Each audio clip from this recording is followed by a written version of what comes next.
Thank you to Pastor Jay, Mike, and Connie for their help with this, our travels to detox to go get some self-help. And I'd like to appreciate Seventh Day Adventist Church for you guys' help and you guys' time for feeding us and helping us provide a way to detox. Much appreciated. Thank you guys, and God bless. Christ has been a part of my life all my life, as well as cocaine, since a very, very young age. My life before Christ is something that I don't have any version of other than him always being there. Cocaine was always there as well. Now, Christ manifested himself in my life in a way that he had never done before once I became involved with material from the Seventh-day Adventist Church. There is no life to me before Christ. It's just, I learned once I went to the streets in my life, because I had a career and some other things and a good husband, and my kids were average kids, very blessed with that. But when I went to the streets with crack cocaine, my life changed in a way that I cursed God for the first time. I thought, how can you let this happen to me with the crack cocaine? But if I had not gone to the depths of what I went to on the streets because of that addiction, I could never know his love and his forgiveness the way I do today. He did what he did for me just because he loves me. First, just because he loves me. But I learned about that love the most once I went to the streets. The way I connected to the Seventh-day Adventist Church was I was selling drugs in a little city called Port Angeles.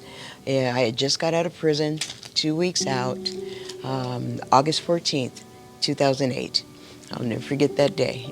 Just like you don't forget your number, 793-408. And it's been years. I was selling drugs, and this guy came in, he didn't mind talking about God, even if you're getting high. And I'm a believer as well, God sees me in everything I do. And I learned on the streets not to deny him just because of my behavior. Or not that he's okay with sin. God is not okay with sin. Christ would not have had to die if he was. But he is trying to woo us back to him. So this guy came in, and we had talked a couple of times and about God. And the second time he came over, he said, I have this book called Steps to Christ. Can I share it with you? And I'm like, okay. We've had some good conversations. Sure, I'll read it. And after he left, I started reading it that night.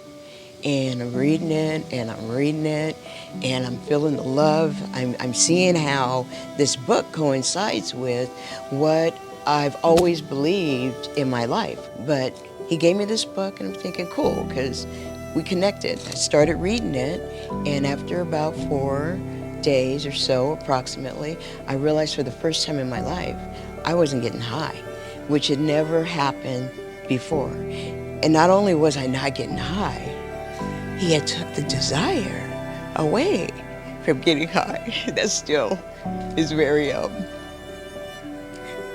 potent to me. Because even in prison or in jail, you can still get drugs. I brought drugs in, okay, so that I wouldn't have to do without. He not only put a stop to that in that time. To this day, I still have no cravings when it comes to cocaine. I've done drugs, cocaine, probably as from the age of 10, but I'd never, ever experienced that before. I'm not a very trusting person, so when this same person came back again and asked me about the book, I'm like, what church are you going to? And he said Seventh-day Adventist Church. And I thought, oh no, the one church that I wouldn't have to ever look into out of all the religions I've tried to look into throughout my life. One, they didn't know the right day to go to church.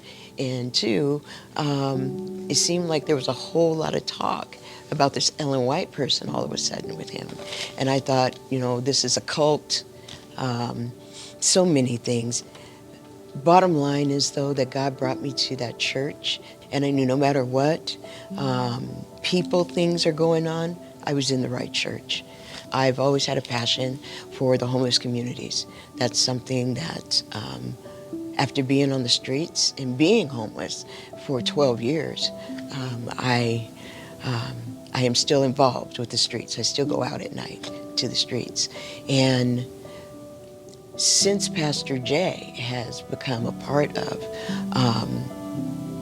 my life, his love for people is just so large and is so sincere.